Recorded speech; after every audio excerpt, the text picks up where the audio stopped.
Olá, amigos, bem-vindos. Estamos diante de a proximidade de mais um feriado aqui no Brasil, de datas importantes do nosso Brasil, né?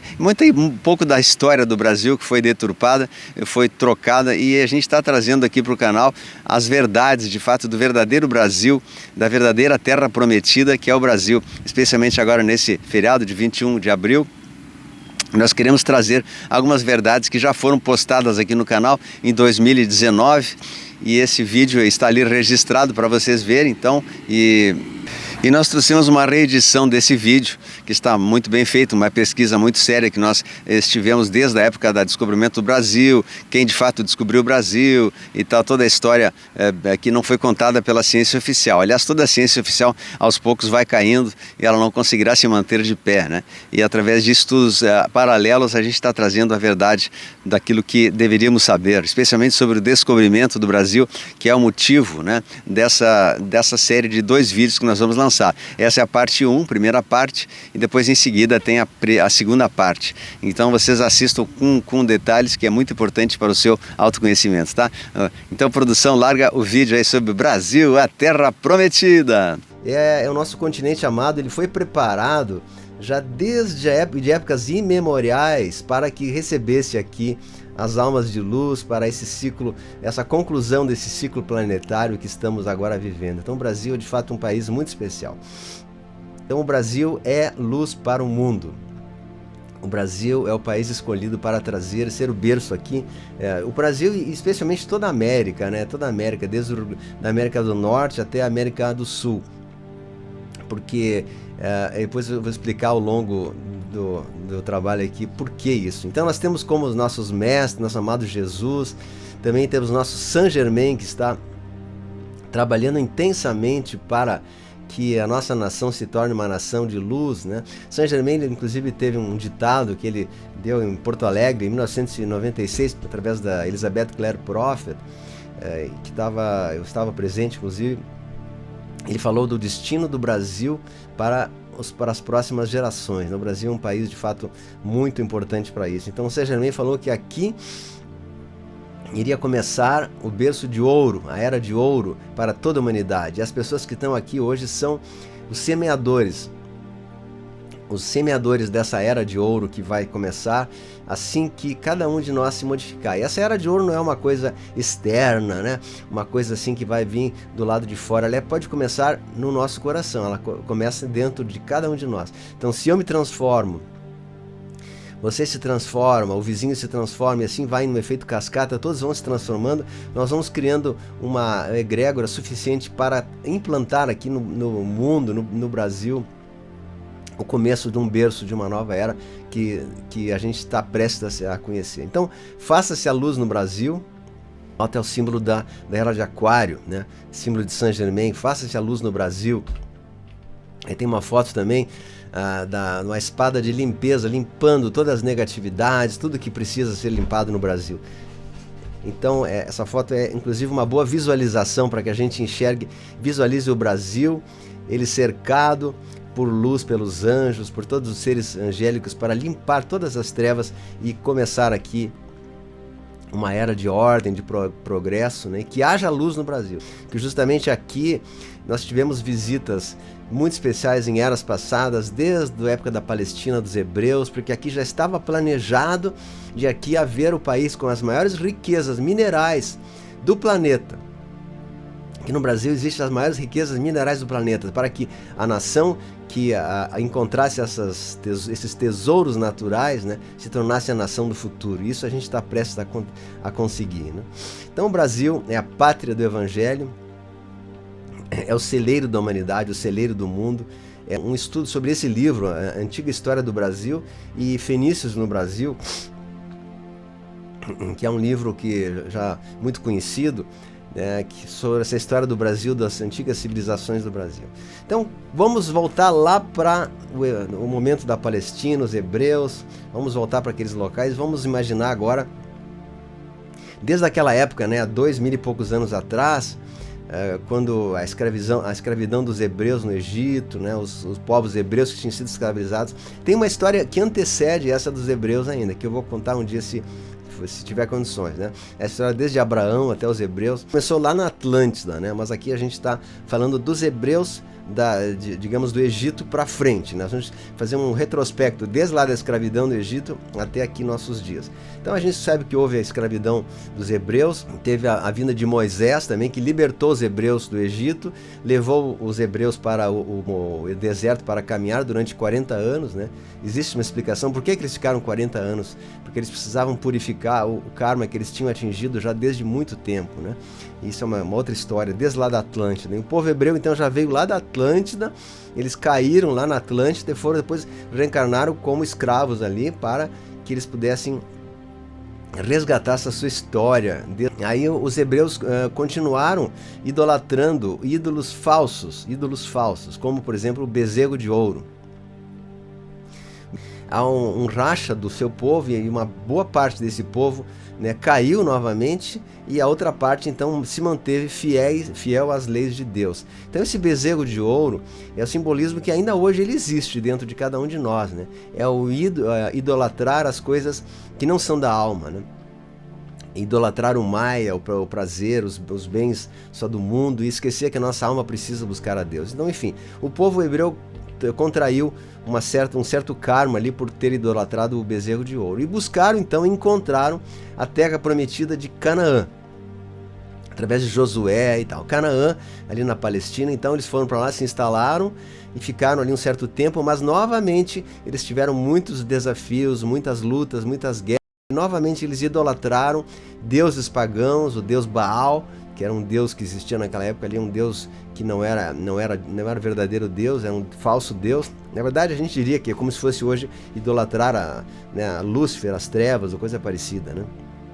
Isso também contraiu um karma novo para o povo hebreu, de maneira que esse povo foi novamente escravizado daí, lá pelos babilônicos, depois de Canaã, escravizaram novamente os hebreus por 70 anos. E cada vez que eles caíam, eles tinham uma perseguição, uma escravidão, enfim, eles não conseguiram encontrar na terra prometida aquilo que de fato eles iam buscar, que é a paz e a vida. Isso foi mais ou menos como eu falei ali, 1400 anos antes de Cristo. Aí vamos continuando na história do tempo, e estou contando uma história porque esse povo hebreu faz parte muito da nossa origem, de que nós viemos aqui, nosso povo hebreu, né? Nesse meio tempo existiu também naquela época ali, naquela região, um pouco mais para cá, na Grécia, a Guerra de Troia, que foi 1200 anos antes de Cristo, que foi há 3200 anos atrás, né? Então os hebreus foram mais antigos ainda, depois vieram os fenícios, há 1200 anos antes de Cristo, que os gregos venceram os troianos. E os gregos então eles tinham que vencer Troia e não conseguiram. Então fizeram o tal do cavalo de Troia, né? Deixaram o cavalo ali com alguns soldados dentro e foram embora da fortaleza de Troia lá. E foram embora, disseram que tinham derrotado a batalha. E o cavalo de Troia foi levado para dentro da fortaleza, né? E aí os gregos, nesse caso, né? Os gregos espartanos, de noite saíram do cavalo, abriram os portões da fortaleza de Troia, e todo o povo dos gregos estavam escondidos ali perto, entraram na fortaleza e derrotaram então os troianos. Os troianos foram derrotados. Aí os fenícios, que eram povos inimigos dos gregos, né, e tinham sido derrotados de alguma maneira nessas guerras anteriores ali, eles foram proibidos pelos gregos de viajarem, de navegarem pelo mar Mediterrâneo, que era o seu local, né, por causa dessas guerras. Então os fenícios, agora estamos nos fenícios, né? Lá no ano 850 a.C. Eles eram exímios navegadores, e eles tinham herdado um conhecimento da Atlântida, porque alguns dos barcos que quando afundou a Atlântida se refugiaram na Grécia e na Fenícia, né, e no Egito, naquela parte ali. Então eles tinham um grande conhecimento da navegação herdado pelos atlantes. Tinham mapas, inclusive, de como era o continente, como era a América, que eles tinham tudo herdado dos atlantes. Nota bem, tem que prestar atenção porque eles buscaram então vir para as Américas, para o lado do Atlântida, né?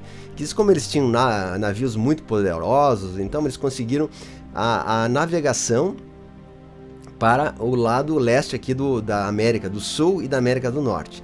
E os fenícios então vieram para o Brasil. Aí começa a história do povo brasileiro, da conquista do Brasil. Então os fenícios descobriram o Brasil há 3.200 anos atrás. ou seja, 1200 anos antes de Cristo, né? Existe diferença entre antes de Cristo e... Vieram há 3.200 anos atrás, os povos fenícios, e se instalaram, eles tinham navios poderosos, se instalaram especialmente ali na zona do Rio de Janeiro e em outro lugar mais para o Nordeste, lá na Paraíba, me parece. Mas no Rio de Janeiro eles formaram ali uma comunidade, alguma coisa, não se tem vestígios ali muito grandes no Rio de Janeiro. O único vestígio que nós temos no Rio de Janeiro é a Pedra da Gávea. Então a Pedra da Gávea é um monumento famoso ali, que os fenícios escreveram uns significados, umas frases ali lá em cima, é uma altura enorme, lá 800 metros acima do mar, e ninguém teria acesso àquilo. Então eles formaram ali uma espécie de um monumento, alguma coisa, não se sabe exatamente, mas ali existia algum monumento fenício, no Rio de Janeiro, na Pedra da Gávea, que é famosíssimo. Esse é um local muito místico lá. É um local onde, naquela época lá, possivelmente existia um portal místico para as cidades intraterrenas, de Ágrata e outros mais, né? Depois esse portal atualmente foi fechado, não sei se existe mais, mas os cientistas negam isso, como tudo na vida, os cientistas vão negar sempre tudo, né? Eles são pagos para isso. Mas existem inscrições ali que não tem como negar, inscrições fenícias, falando da cidade de Tiro, da Fenícia, do rei Badesir, né? Outro local também que tem inscrições fenícias é na Paraíba, que tem a Pedra do Ingá. É uma pedra muito grande também, que tem inscrições muito diferentes ali, que possivelmente foram feitas pelos atlantes ou pelos fenícios, né? Existe inclusive a constelação de Órion ali, esculpida em cima, dizendo que eles também tinham a orientação de seres de Órion, que estavam orientando os fenícios e esses povos para trazer isso para aqui. Então olha nossas origens, nós temos origens dos povos de Órion, que vieram ali escrever na Pedra do Ingá o seu mapa estelar, dos fenícios, que eram antigos hebreus, né? E olha só, e dos atlantes que vieram antes de nós. Então nós temos uma sequência de existências em que a nossa alma cresceu, evoluiu, e nós estamos aqui hoje como digamos, a pontinha, a cereja do bolo, para uma existência culminando com o resgate de tudo isso que falei e que a gente passou, para atingirmos a nossa luz, a nossa ascensão. Então, aí tem uma foto da Pedra do Ingá. Ela foi feita com instrumentos desconhecidos, porque ela toda feita redondinha, não foi feita com pedrinha assim batendo. Foi algum instrumento que o ser humano desconhece como foi feito esses desenhos ali. Possivelmente alguma tecnologia que nós hoje desconhecemos. Porque não é com pedrinha não, é uma coisa assim bem como se fosse uma serrinha, uma coisa assim elétrica que foi feito esses desenhos aí. E tem também na Praia do Santinho, isso aí é da Praia do Santinho, Santa Catarina, na ilha de Santa Catarina, inscrições rupestres que possivelmente pode ter a ver com esses povos aí atlantes, enfim, só que isso dá um toque assim para ver como nós temos nossa origem remota lá atrás. A nossa alma não é jovem, ela é muito antiga. Nós estamos aqui trilhando isso e a gente foi crescendo para chegar aqui nessa existência agora com uma chave de ouro para resgatar tudo isso e buscar a nossa luz. Por isso que quem não buscar a luz nessa encarnação, né, está perdendo uma grande oportunidade, vai custar muito caro isso para a pessoa. Agora vamos para 800 anos antes de Cristo, né? Voltando, aí os fenícios voltaram lá para a Fenícia e ficaram amigos do rei Salomão. Salomão e os fenícios, né? Tinha também a Irã Abif, que fundou os templos da maçonaria e outras mais. Irã Abif e essa turma toda, eles se reuniram e disseram assim: nós queremos também ir para o Brasil. Nós queremos os seus navios, que eram muito especiais, para ir para o Brasil. Salomão, né? Salomão falou isso. Então os israelitas, os hebreus, tomaram emprestado ou vieram junto de carona com os fenícios para o Brasil. Então os hebreus da Palestina, da época de Salomão, visitaram o Brasil. Trouxeram aqui também, né, como se fosse assim, ó, eles estavam demarcando o território para que nessa época atual, hoje, a gente formasse a nossa terra prometida. Então Salomão, muito esperto, então, adquiriu também todos os manuscritos que tinham dos fenícios, né? Arquivou todos eles no porão lá dos seus templos e arquivou para a posteridade. E esses arquivos depois que vão trazer a descoberta do Brasil. Note bem, Salomão ajudou a descoberta do Brasil, porque ele veio visitar o Brasil, seus emissários, e deixou os manuscritos lá, orientando futuras gerações para que viessem aqui no Brasil, porque ele sabia espiritualmente que ali seria a verdadeira terra prometida, que lá na Palestina eles não tinham conseguido encontrar, por causa das guerras, né? Então vamos adiante. Então Salomão, muito esperto, e enfim, Salomão e os seus marujos hebreus vieram ao Brasil, dizer assim, aqui vai ser a nossa terra do futuro, nas futuras encarnações nós viremos para o Brasil. Então está ali a nave de Salomão. Então os hebreus no Brasil, isso é uma novidade, mas eles estiveram aqui também. Não há registros assim, que a gente não, como foi há 800 anos antes de Cristo, né? Ou seja, 2.800 anos atrás não tem como ter registros, né? Até porque na época não se usava registrar as coisas, mas eles vieram. Há muitos indícios da vinda de Salomão aqui no Brasil.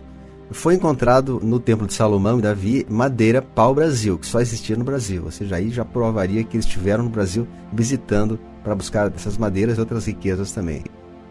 E a gente sabe que a Terra Prometida nunca foi realmente entregue aos hebreus, pois o povo voltou a ser pagão, né, após Josué, começou a adorar os ídolos. Então, será que Deus daria a Terra Prometida no meio do deserto, onde não nasce nada? Seria esse o presente de Deus, né, onde só tem areia e pedra e muito pouca coisa, né? Analisando o hebraico, a palavra Terra Prometida era chamada assim, amada Terra Prometida de Deus. Então, amada em hebraico, ama. Terra Prometida, Zion. E de Deus, Yav, ou Yavé. Então, Amazônia. Então, há indícios até que a própria Terra Prometida seria a própria Amazônia. Pois aqui estamos guardando as riquezas de Deus. A gente sabe que a Amazônia já foi uma rica civilização que habitou o Brasil há 50 mil anos atrás, na época da Atlântida. Tem estudos dos mestres muito importantes sobre isso. Foi uma civilização, uma espécie de um país ali muito rico, muito poderoso, né? muito cheio de riquezas de ouro, e caiu. Depois ali essa parte afundou na Atlântida, virou um mar. Então, mas as riquezas minerais ainda estão ali guardadas. Então por isso os estrangeiros estão loucos pelas nossas riquezas minerais, o ouro, o nióbio, e estão tão contra a nossa nação, que querem que o Brasil seja abatido para que eles tomem conta da Amazônia, que é a região mais rica do mundo. Foram descobertas, porém ocultadas pelo sistema, algumas cidades pré-diluvianas ali na Amazônia, inclusive com pirâmides, com edificações muito grandes, que foram agora encobertas pela mata, mas estão à disposição para quem quiser conhecê-la. Então essas cidades existem já. Uma delas é a cidade de Acacor, que saiu um livro até com esse nome. Então tudo leva a crer que aqui seremos a nova Terra Prometida após a transição planetária, evidente, né? E a gente sabe, enfim, muitos de nós somos encarnações do povo hebreu, e para as futuras gerações está reservado essa tomada de posse dessa terra e das riquezas para a glória de Deus e do seu povo. Então o Brasil é um lugar sagrado mesmo, né? Ame a nossa terra. E nós que estamos ouvindo e estudando, nós temos que preparar o caminho através do conhecimento, né, para que isso se realize, se manifeste no plano físico. Mas enfim, retornando agora ao Templo de Salomão, lá na Palestina, passou séculos até a vinda de Jesus no ano 0. Então vamos continuar a partir da vinda de Jesus do ano 0. Aí veio Jesus, né, no ano 0. Nisso se infiltraram os seres caídos, negativos, e aí tramaram contra Jesus, mataram Jesus e tal, e foi indo. Depois de Jesus teve na Idade Média, lá pelo ano 1000 depois de Cristo. Olha como eu estou evoluindo, né? Estava na época de Jesus, 0, agora já estou na Idade Média, 1000 depois de Cristo. Tudo tem relação. Ano 1000, os templários, cavaleiros templários, eles foram seres extremamente elevados para a sua época, de uma espiritualidade muito grande. E eles então sabiam que eles tinham uma missão muito nobre, que era trazer alguma coisa para as futuras gerações. Os templários foram muito perseguidos na França, em toda a Europa, e se refugiaram em Portugal. Portugal foi o único país que acolheu os templários. E os templários, como eles tinham defendido as cruzadas lá na Palestina, eles foram lá no Templo de Salomão, naquela época lá, que não era mais Salomão, já tinham morrido, e pegaram para eles, os templários, todos os documentos que estavam arquivados no Templo de Salomão, que eram da Atlântida e eram da Fenícia. Olha a estratégia. Então os templários trouxeram esses documentos e trouxeram para onde? Né? De todas essas que eles derrotaram os muçulmanos e tal, né? Idade Média, dando 1050 depois de Cristo. Trouxeram para onde? Trouxeram para Portugal. Então os templários vieram se instalar em Portugal como o único país que acolheu os templários, e lá eles formaram então o que a gente chama da Ordem de Cristo. Então a Ordem de Cristo foi uma junção de todas as riquezas que os templários tinham trazido nos seus anos para Portugal. E o Papa de Portugal diz assim: eu dou essas riquezas para Portugal, desde que essas riquezas sejam destinadas a descobertas dos novos continentes. E cada descoberta que for feita com o dinheiro dos templários deve necessariamente ser ofertada a Cristo, a Jesus, e se chamará a Ordem de Cristo. Então aí nós estamos fechando a historinha. O Brasil foi descoberto com o dinheiro dos templários e com a proposta e com a obrigação que esse valor, essas descobertas teriam que ser oferecidas e consagradas à luz, a Cristo, né? Aos mestres, né? Então aí o rei de Portugal depois, aí o rei Badesir da Fenícia encarnou como o Dom Henrique de Sagres e fundou inclusive a escola de Sagres, das grandes navegações e tal. Aí começou toda aquela história. Então no ano de 1340 os primeiros portugueses chegaram ao Brasil. Não foi 1500, não foi 1500. Foi no ano 1340 no Rio Grande do Norte, no Rio de Touros. Eles foram lá, só que como eles tinham muita rivalidade com a Espanha, tinham o Tratado de Tordesilhas, eles ficaram bem quietinhos, né? Era proibido. Quem falasse disso era pena de morte. Mas os portugueses aportaram aqui 1340, com o dinheiro dos fenícios, através da Ordem de Cristo. E aqui então começou toda aquela conquista do Brasil, né? Aí está uma foto do Henrique de Sagres, que foi o rei Badesir, foi uma reencarnação do rei Badesir da Fenícia. Filho diz: meu Deus, eu não sabia nada disso. Isso eu estou falando isso, não é curiosidade, é simplesmente para a gente entender o processo todo que levou a gente estar no Brasil encarnado hoje, né? Como nós somos pessoas muito especiais por estarmos aqui, né? É aqui que a gente vai construir a nossa ascensão. Então, Dom Henrique de Sagres, ali está o Tratado de Tordesilhas, que Portugal ficou daquela parte para direita, para leste ficou de Portugal e para oeste ficou Espanha. Então, os dois países mais poderosos do mundo, Portugal e Espanha. Então, tanto que eles dominaram todas essas partes aí, inclusive a África, lá no Tibete. Os portugueses foram para o Tibete, para o Japão, os portugueses, para todo esse lado, tudo era Portugal, né? Domínio português. E do meio do Brasil para trás é domínio espanhol. Então, aí até que foi feito esse Tratado de Tordesilhas, e eles então revelaram a verdadeira descoberta do Brasil em 1500. Mas não foi em 1500, mas porque por questão política, assim, diplomática foi. Então aí veio Pedro Álvares Cabral, fez toda aquela cena, né? Agora que você assistiu a primeira parte, agradecemos a sua presença e peço que você se mantenha aqui no canal, se inscreva no canal, deixa um like, deixa um comentário, é muito importante, e assista a parte 2 que vai ao ar agora nesses próximas horas aí, tá? Vocês acompanhem também a parte 2 desse vídeo que já foi postado e tem muito conteúdo importante. Então, não deixe de se inscrever no canal, de deixar seu comentário, e quem quiser entrar no nosso grupo Despertos da Era de Aquário, tá muito bom o grupo, vale a pena mesmo você participar do Despertos da Era de Aquário. Um grande abraço aí, compartilhe!